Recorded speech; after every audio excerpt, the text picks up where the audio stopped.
Halo, apa kabar Sobat JDIH dimanapun Anda berada?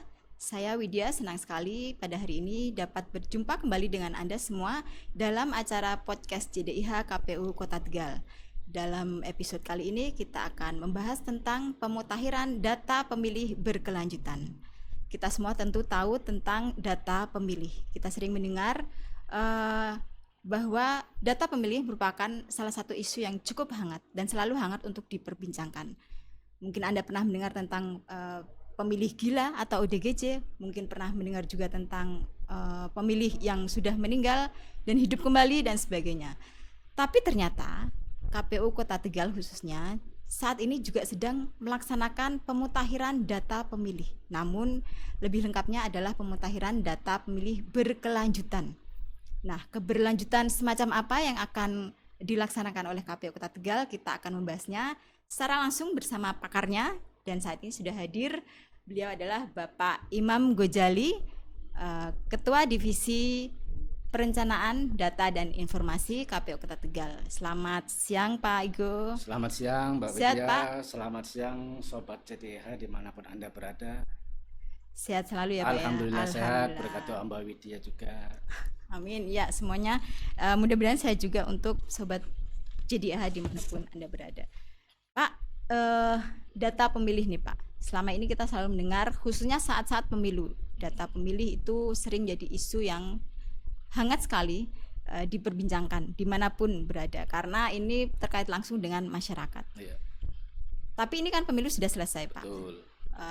Data pemilih seharusnya juga mungkin sudah tidak diperbincangkan lagi, tapi ternyata dari pengetahuan kami itu KPU masih melaksanakan pemutahiran data pemilih yang tadi saya sebutkan berkelanjutan. Itu bagaimana Pak? Apakah ini memang ada dasar hukumnya atau seperti apa? Baik Mbak Widya dan Sobat JDIH dimanapun berada.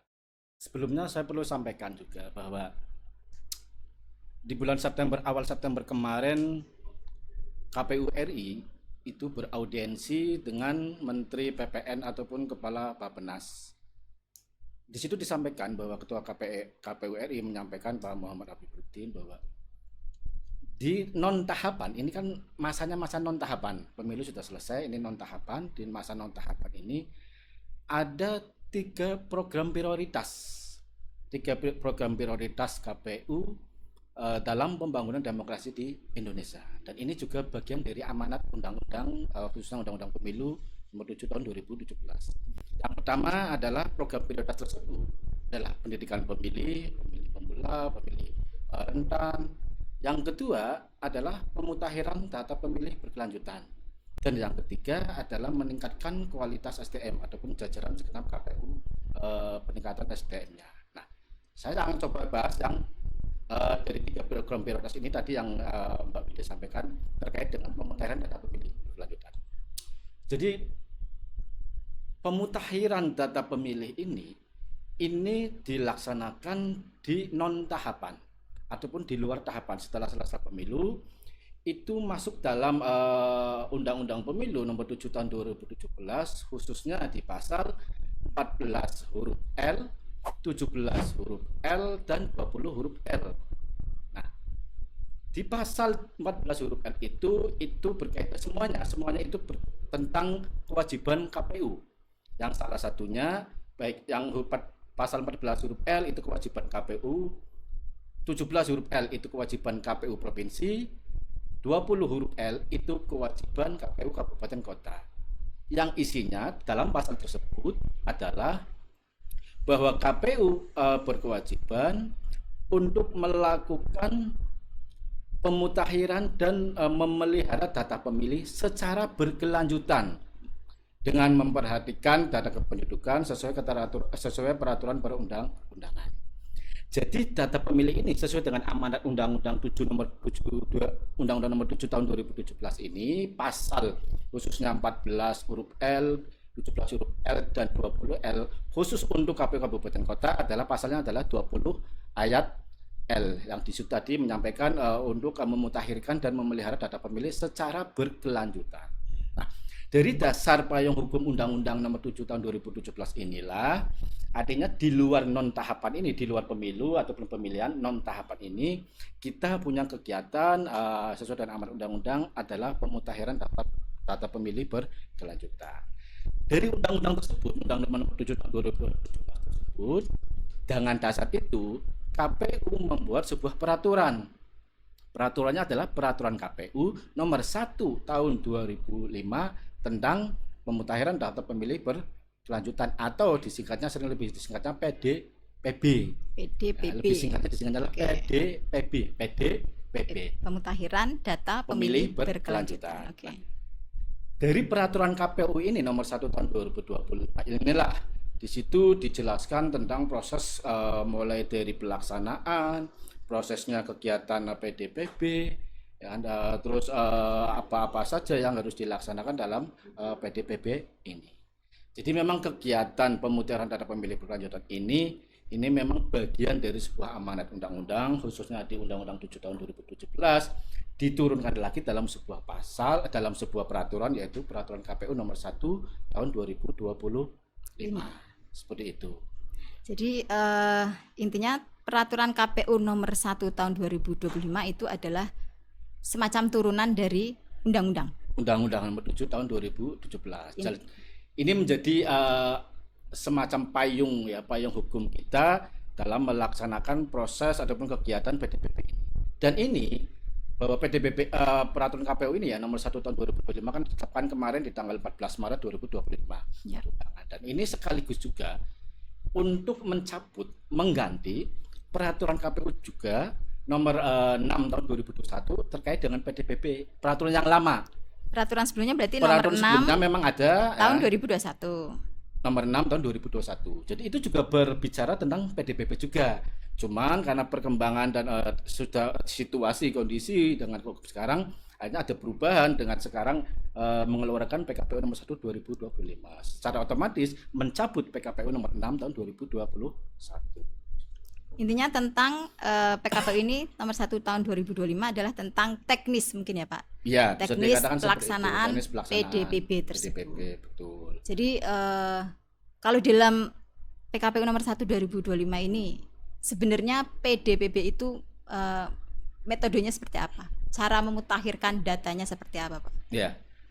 Jadi kalau ini masuk dalam PKPU Nomor 1 2025 ya, kegiatan yang saat ini semua kabupaten kota melaksanakan PDPB ini, bahwa sebenarnya PDPB itu apa sih? Pemutakhiran data pemilih berkelanjutan itu seperti apa ya? Betul. Bahwa PDPB ini atau pemutakhiran data pemilih berkelanjutan adalah sebuah kegiatan untuk memperbaharui data pemilih berdasarkan DPT atau daftar pemilih tetap pada pemilihan yang terakhir, baik itu pemilu maupun pilkada, yang sudah disinkronisasikan dengan data kependudukan secara nasional. Jadi kegiatan PDPB ini adalah kegiatan untuk memperbarui, ya kan, kegiatan untuk memperbarui DPT yang kemarin di pilkada kemarin yang sudah ditetapkan itu nggak cukup selesai pada saat pilkada aja, tapi ketika non tahapan ini pada saat sekarang ini, bahwa data DPT tersebut kita terus perbaharui, kita kita pelihara, ya kan, dan kita ada rekapitulasinya.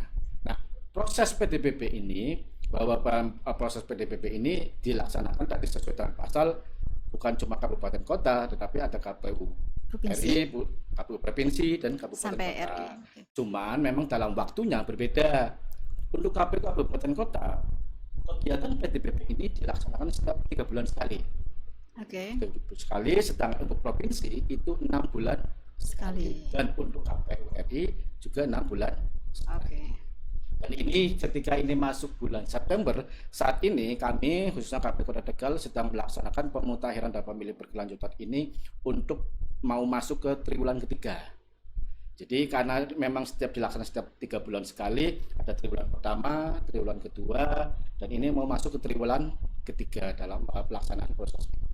Di bulan September ini adalah triwulan ketiga. Berarti nanti triwulan keempat akhir tahun Desember, berarti di Desember. Jadi proses 3 bulan ini di bulan September ini kemungkinan nanti prosesnya adalah salah satunya adalah adanya rapat pleno terbuka tentang Oke. pemutahiran triwulan ketiga ini. Insya Allah sih informasinya kemarin akan diselenggarakan di awal Oktober. Awal Oktober. Oh, Awal Oktober. berarti pemutahirannya di bulan September, kemudian Kalau pemutahiran jadi gini, dalam proses pemutahirannya itu setelah pleno, setelah rapat pleno, setelah di penetapan hasil rekapitulasi PDPP, ya kan status segalanya semua diumumkan segala macam. Nah setelah itu untuk menuju proses triwulan berikutnya, ini sudah mulai proses. tetap berjalan, Tetap berjalan, berproses. tetap berjalan. Oke. Jadi memang dalam proses kegiatan PDPP ini memang ada 4 ya. Ada 4 kegiatan dalam proses pemutahiran data pemilih berkelanjutan. Ya, Yang pertama adalah pengolahan data. pengolahan data. Nah, yang kedua koordinasi, dan yang Oke. ketiga pemutahiran, yang keempat rekapitulasi. Jadi enggak sekonyong-konyong langsung pemutahiran, enggak. Kita ada proses, ada tahapannya. Ya, pengolahan Oke. data, koordinasi, pemutahiran, dan rekapitulasi. Berbicara pengolahan data, itu terkait dengan pengecekan data dan juga Ya. pemetaan. Pengecekan itu misalnya bahwa pengecekan ini terkait dengan memastikan elemen data dari data pemilih tersebut apakah sudah sesuai atau belum elemen-elemen datanya. Itu terkait dengan pengecekan. Bicara pemetaan ini masih dalam bagian pengolahan ya. Pemetaan ini data yang sudah ada ini kita memetakan mana yang masuk pemilih baru, pemilih tidak memenuhi syarat ataupun pemilih pindahan. Ini proses pengolahan datanya. Nah, sekarang pertanyaannya, data itu sebenarnya dari mana? Kan gitu. Ya. Data pemilih itu dari mana? Tuh. Jadi data pemilih yang kami proses untuk menuju PDPP ini adalah data yang kami peroleh dari KPU RI. Jadi yang menyediakan bahan data pemilih adalah KPU RI. Bukan dari DPT terakhir kita, Pak. Belum, nanti saya Oke, akan oke. lanjut gitu. Oke. Ini dari bahan jadi bahan yang kami terima itu dari KPU RI. KPRI. Jadi KPU RI memberikan bahan PDPP ini lewat KPU provinsi Ya. diteruskan ke Kabupaten kami. kota. Oke. Nah, kalau bicara bahwa bahan itu dari mana? Untuk KPU RI, ya kan KPU RI-nya lah. Bahan PDPP ini itu berasal dari dari DPT pemilu ataupun pemilihan terakhir. Tadi yang seperti Mbak Widi sampaikan. Ya. Yang kedua, DPT bahan itu didapat dari kementerian yang menangani urusan dalam negeri, pemerintahan dalam negeri, Kementerian Pendudukan mungkin ya. Pendudukan ya, Kementerian dalam negeri kan masuk ke pendudukan juga itu kan. Ya. Nah, itu yang sudah dikonsolidasikan setiap 6 bulan sekali Oh, di internal di internal kependudukan ya. kementerian itu Ya. ya kan 6 bulan sekali. Itu yang kedua. Terus yang ketiga bahan itu dari masukan sumber data itu masukan dari instansi ataupun lembaga terkait. Apakah dari TNI, dari Polri, Oh, oke. itu juga bisa bermasukan. Terus yang keempat dari laporan masyarakat.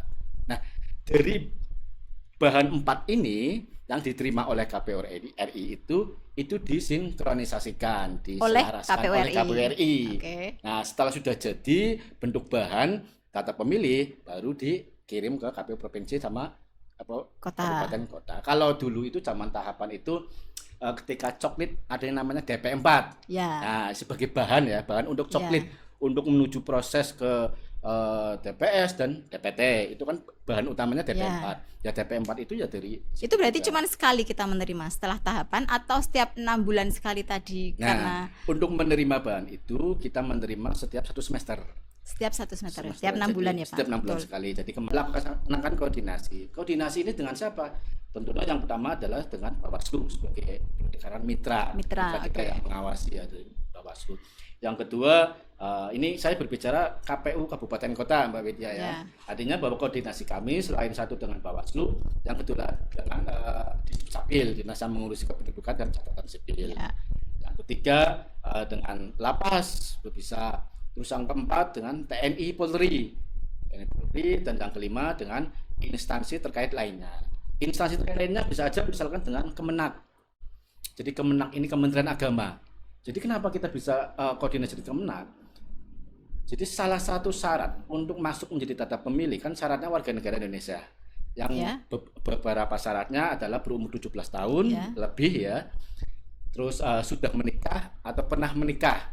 Nah, bahasa sudah menikah ini bisa saja belum berumur 17 tahun tapi sudah menikah. Oh ya Nah, ya ya. belum berumur 17 tahun tapi Ya. sudah menikah. Betul betul Nah, betul. inilah data ini yang setidaknya dipunyai oleh Kementerian Agama Agama. yang mengurusi dalam proses Perkawinan. dispensasi perkawinan Ya. dan seperti itu. Nah, data itu yang kami coba koordinasi ya.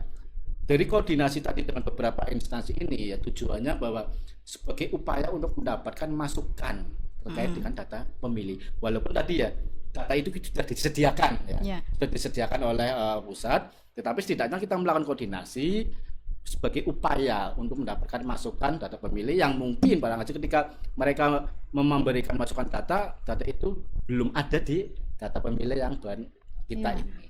Oke. Seperti itu. Jadi, nah itu tentang koordinasi. Yang ketiga berbicara tentang pemutakhiran. Ya. Nah, pemutakhiran ini adalah prosesnya dengan menyandingkan data yang tadi itu dari bahannya ya, bahan daftar pemilih, terus dari koordinasi, terus juga masukan dari masyarakat ataupun masukan dari Bawaslu, dari pengawasannya ya. Kita coba sandingkan, kita pilih, terus yang kita tandai yang TMS ya kan, terus kita memasukkan yang pemilih baru. Itu proses pemutakhirannya. Nah, setelah proses pemutakhirannya baru proses rekapitulasi. Nah, dalam proses rekapitulasi inilah yang dilaksanakan lewat rapat pleno terbuka pemutakhiran data pemilih berkelanjutan, berarti kalian nanti ke depan pada triwulan 3. Oke. Di situ nanti kita akan menyampaikan Hasil pemutakhirannya direkap untuk triwulan ketiga ada berapa sih? Seperti itu. Kayak kemarin. Jadi pada saat triwulan kedua itu di bulan Juli. Kami KPU Kota Tegal menyelenggarakan rapat pleno terbuka pemutakhiran itu di awal Juli itu ya triwulan kedua. Jadi DPT awalnya Kota Tegal itu kan 212.277. Ya. 212.277 itu DPT terakhir pilkada kemarin. Ya. Ya kan, dengan jumlah perempuan sama laki-laki hampir sama di angka 106 ribuan, perempuan 106.224, laki-laki 106.053. Hebat, hafal ya. Kalau nggak salah, barangkali saya lupa. Seperti itu. Ya, itu DPT terakhir. Ya, ya. Setelah melakukan proses PDPP ini kemarin di rapat pleno itu kemarin kami mengundang dari dinas-dinas tadi yang terkait tadi yang saya sampaikan untuk koordinasi, juga mengundang partai politik. Partai politik. Di partai politik juga harapannya biar mengetahui perkembangan daftar pemilih tetap ini. Nah, pada saat triwulan kedua ini kemarin kami sampaikan untuk rekapitulasinya bahwa triwulan kedua ini DPT, misalkan DPT atau PDPP untuk triwulan kedua ini berjumlah sekarang menjadi 211.675. Berkurang ya, Pak? 211.675. Betul. Itu berkurang memang. Kalau ngelihat berkurangnya itu memang saat itu yang dimutakhirkan proses PDPP-nya memang lebih banyak yang TMS. TMS itu ada yang meninggal, ada yang pindah keluar, terus ada yang ganda, ada yang menjadi prajurit TNI, ada Polri. Ya. Cuma pemilih barunya memang kita pada saat pemutakhiran triwulan kedua ini itu memang lebih kecil. Akhirnya kan menjadi berkurang. Lebih kecil itu artinya memang pemilih barunya lebih sedikit atau memang mungkin datanya belum belum terambil semua atau bagaimana? Jadi proses pada saat itu memang mungkin hasil koordinasi dengan Disduk ya, Pak?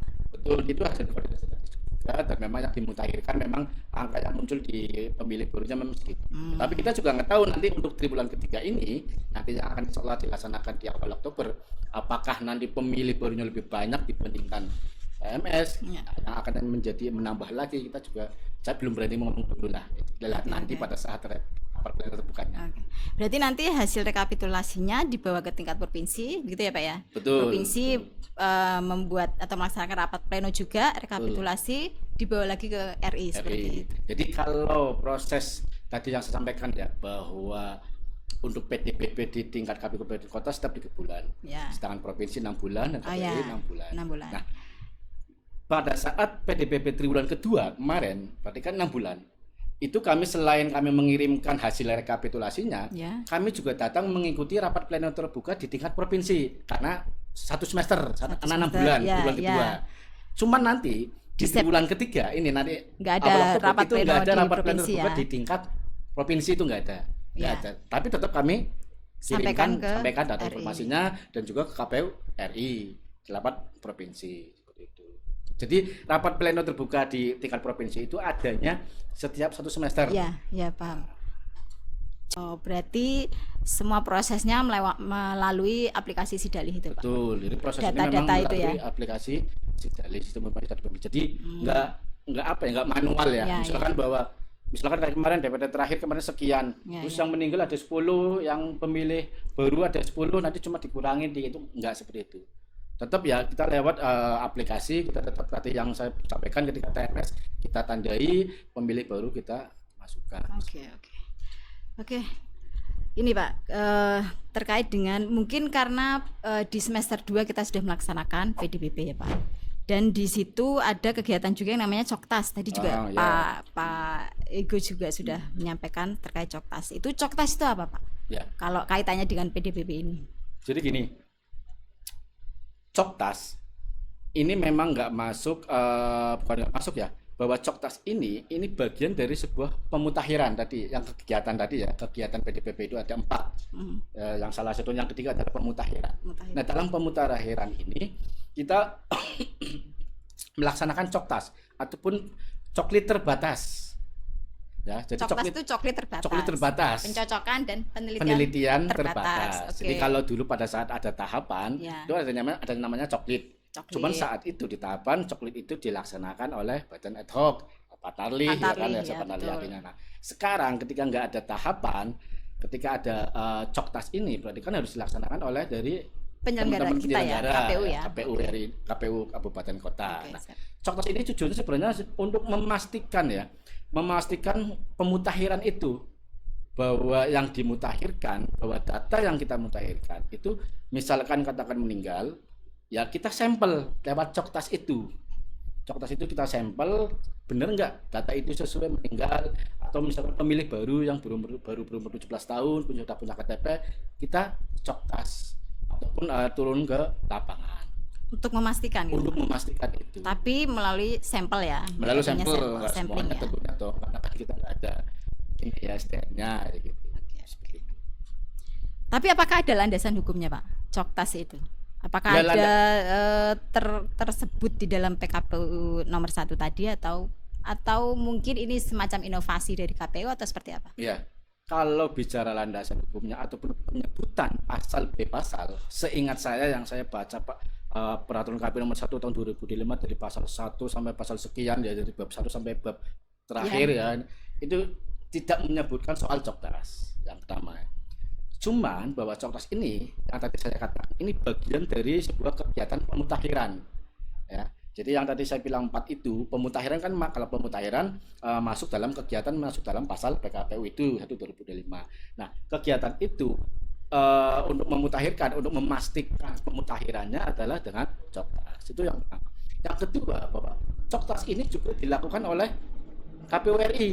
Dalam hal ini anggota KPU RI Divisi Data dan Informasi ataupun Ibu Betty Epsilon Idrus. Dia juga melakukan Coktas.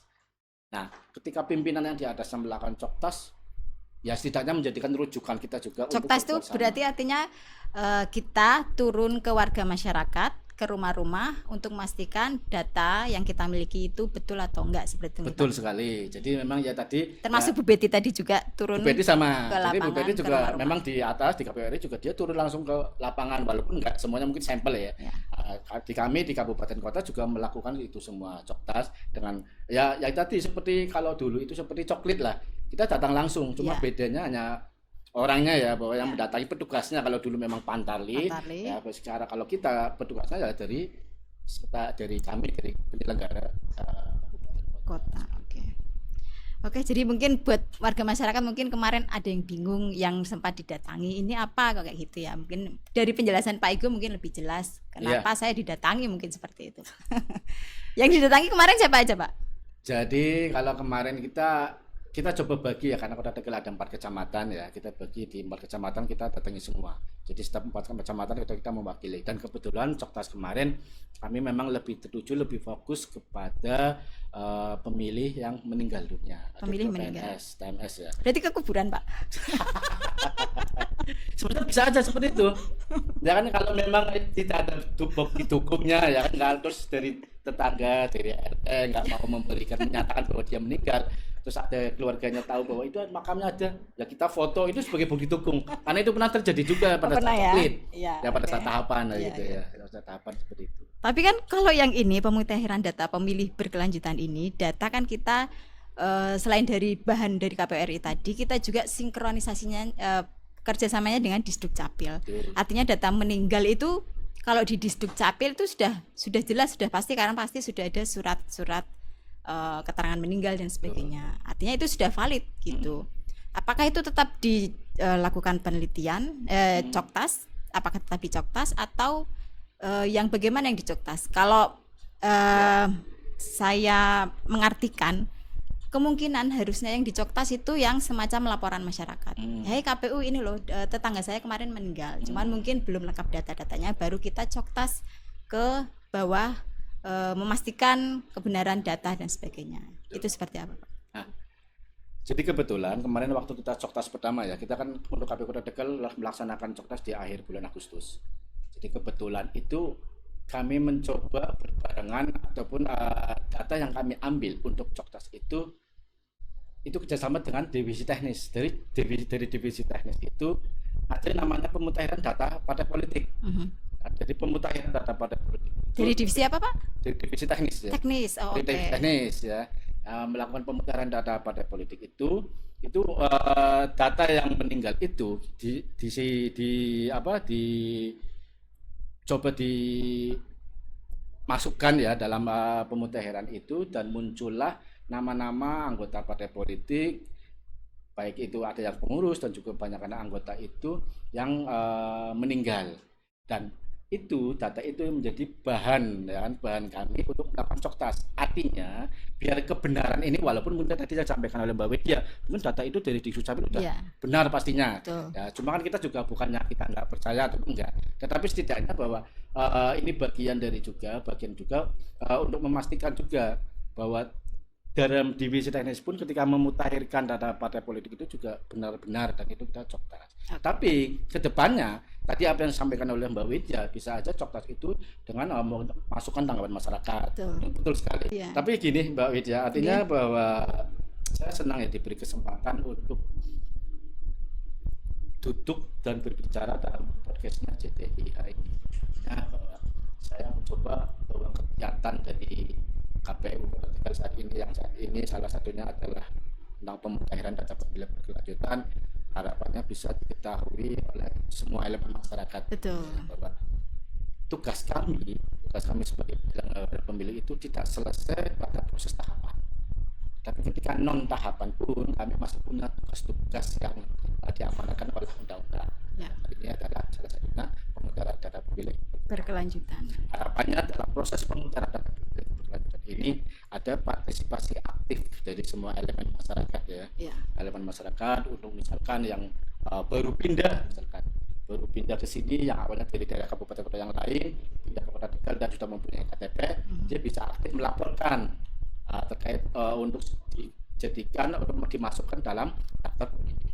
Entah itu melaporkan ke kami KPU secara langsung atau baik lewat aplikasi, ataupun mungkin bisa datang juga ke Bawaslu, bisa aja. Artinya sebagai datang ke penyelenggara pemilu. Ini bagian dari partisipasi aktif dari masyarakat, salah satunya itu.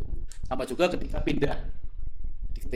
ada warga Kota Tegal yang pindah ke kabupaten kota yang lain, ya kan, dia bisa aja melaporkan dari tempat awal domisili atau tempat ketika dia datang ketika menjadi domisili baru untuk melaporkan itu. Misalkan, apa nggak cukup ke Disduk aja Pak lapornya Pak? Nanti kan kita juga dapat data dari Disduk seperti itu. Bukan. Jadi ini beda Mbak Widya, jadi beda.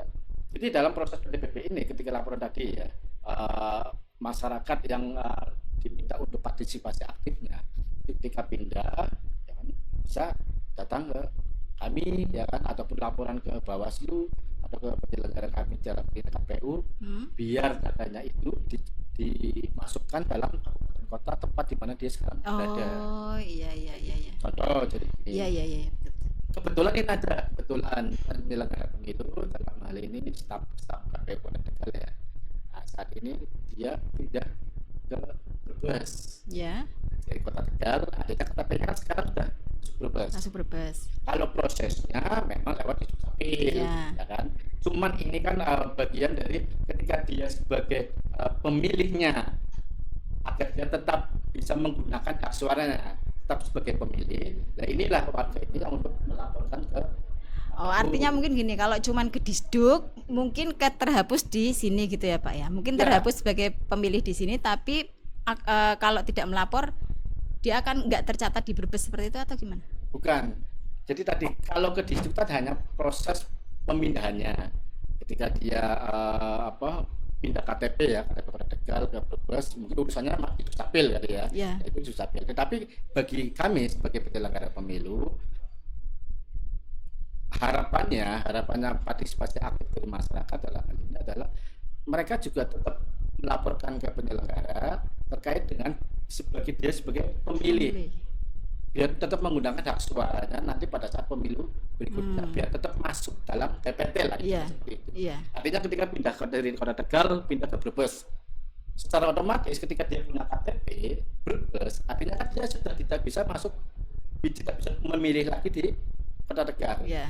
Tapi untuk tidak bisa memilih ya, harusnya itu kan kita koordinasi dengan kami itu, biar datanya itu kita tandai, kita hapus kita hapus, dan kami berkoordinasi dengan pihak Brebes. Brebes biar dimasukkan sebagai daftar pemilih Brebes. Itu seperti itu.